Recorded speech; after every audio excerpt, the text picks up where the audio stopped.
जय श्री राधे कृष्ण भक्तों। आज हम आपको कार्तिक कृष्ण पक्ष की रमा एकादशी की व्रत की विधि एवं महात्म्य एवं कथा सुनाने जा रहे हैं। युधिष्ठिर बोले, हे जनार्दन, कार्तिक कृष्ण पक्ष की एकादशी का क्या नाम है, यह मुझसे कहिए। श्री कृष्ण बोले, हे राज शार्दुल, कार्तिक कृष्ण पक्ष में रमा नाम की शुभ एकादशी होती है, उसको मैं कहता हूँ, तुम सुनो।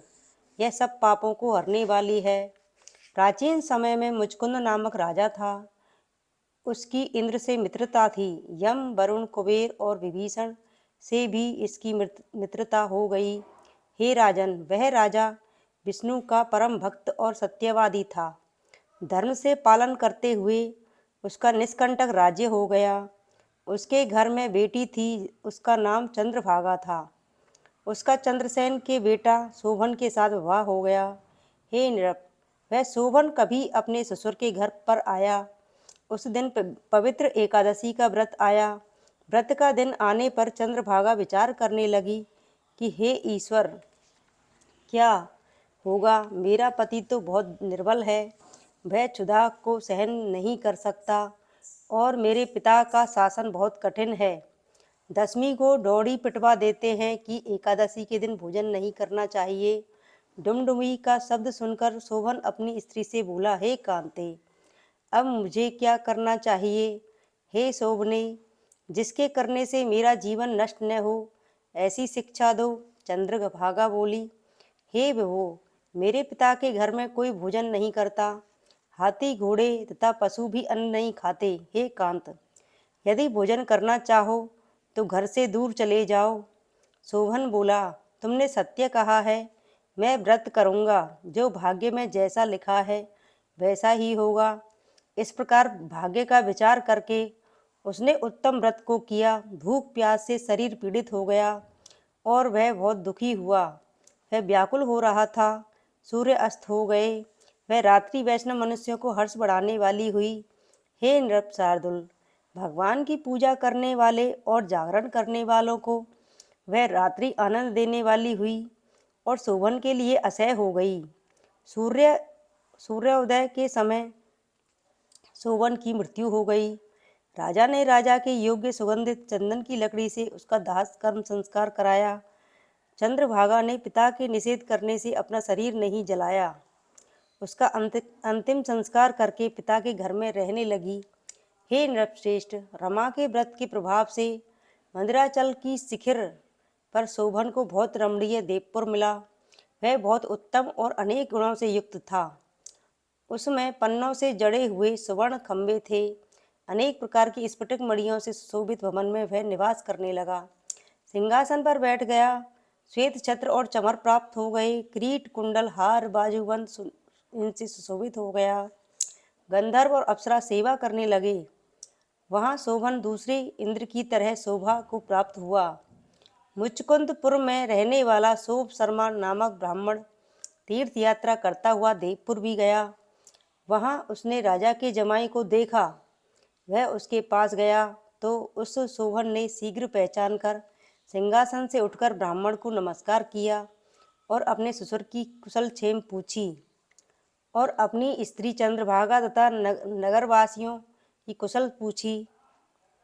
सोम शर्मा बोला, हे राजन, तुम्हारे ससुर के घर में सब कुशल है। चंद्रभागा सकुशल है और नगर में सर्वत्र कुशल है। हे राजन, आप अपना कुशल वृतांत कहिए। हे राजन, यह विचित्र नगर आपको कैसे मिला। शोभन बोला, कार्तिक कृष्ण पक्ष में एकादशी होती है। हे द्विजेंद्र, उसका उपवास करने से यह अस्थिर पुर मुझको मिला है। हे द्विजोत्तम, जिस तरह यह अटल हो जाए ऐसा यत्न करिए।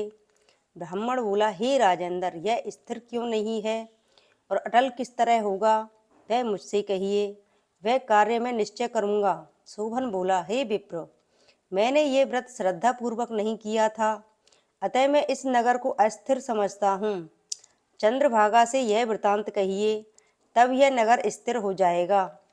यह बात सुनकर उस श्रेष्ठ ब्राह्मण ने सब वृतांत चंद्रभागा से कह दिया। ब्राह्मण का वचन सुनकर चंद्रभागा आश्चर्य से प्रफुल्लित हो गई। ब्राह्मण से बोली, हे द्विज, जो तुम कह रहे हो यह वृतांत प्रत्यक्ष है अथवा स्वप्न, सोम शर्मा बोला, हे पुत्री, तुम्हारे पति को मैंने आंखों से देखा है और देवताओं के समान उसका प्रकाशवान पुर भी देखा है। उसने उसको अस्थिर बताया है, उसके अटल होने का उपाय करो। चंद्रभागा बोली, हे विप्र विप्र मुझको पति के दर्शन की अभिलाषा है, अतः मुझको वहां ले चलिए। हे द्विज, अपने व्रत के पुण्य से मैं उस नगर को अटल कर दूंगी। जिस प्रकार हम दोनों का मिलन हो, ऐसा उपाय करिए। बिछड़े हुए का मिलाप कराने से बड़ा पुण्य होता है। यह सुनकर सोम शर्मा उसके साथ चला गया। मंदराचल पर्वत के समीप वामदेव के आश्रम में सोम शर्मा गए। वामदेव ने उनका कहा हुआ सब वृतांत सुना। उज्ज्वल चंद्रभागा का भेद के मंत्र से अभिषेक किया। ऋषि के मंत्रों के प्रभाव और एकादशी के व्रत के प्रभाव से चंद्रभागा का दिव्य शरीर हो गया और दिव्य गति को प्राप्त हुई। प्रसन्नता से प्रफुल्लित नेत्र किए वह अपने पति के पास पहुंच गई। शोभन भी अपनी आई हुई स्त्री को देखकर बहुत प्रसन्न हुआ और उसे बुलाकर अपनी बाईं तरफ बैठा लिया। वह चंद्रभागा अपने पति से प्रसन्न होकर सुंदर वचन बोली, हे कांत, जो कुछ पुण्य मेरे पास हैं उसको सुनिए। जब मैं पिता के घर में 8 वर्ष की थी, तभी से मैंने एकादशी का व्रत विधि पूर्वक और श्रद्धा युक्त चित्त से किया है। उस पुण्य के प्रभाव से तुम्हारा नगर अचल हो जाएगा। महाप्रलय तक सब कार्य पूर्ण होंगे। हे नृपशार्दुल, इस प्रकार वह अपने पति के साथ आनंद से रहने लगी। वह दिव्य रूप होकर सुंदर आभूषणों से सुशोभित हुई, सुख भोगने लगी। शोभन भी उसके साथ दिव्य रूप होकर विहार करने लगा। रमा एकादशी के व्रत के प्रभाव से वे मंदराचल के शिखर पर आनंद करने लगे। यह एकादशी चिंतामणि अथवा कामधेनु के समान है। जो उत्तम मनुष्य इस व्रत को करते हैं और जो दोनों पक्षों की एकादशी का व्रत करते हैं, निसंदेह उनके सभी छोटे बड़े पाप नाश को प्राप्त होते हैं। जैसी एकादशी शुक्ल पक्ष की है, वैसे ही श्री कृष्ण पक्ष की है। इसमें भेद न समझना चाहिए।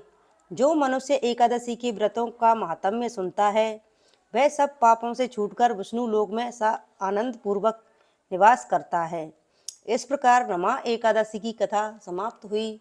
जय श्री कृष्ण। राधे राधे भक्तों।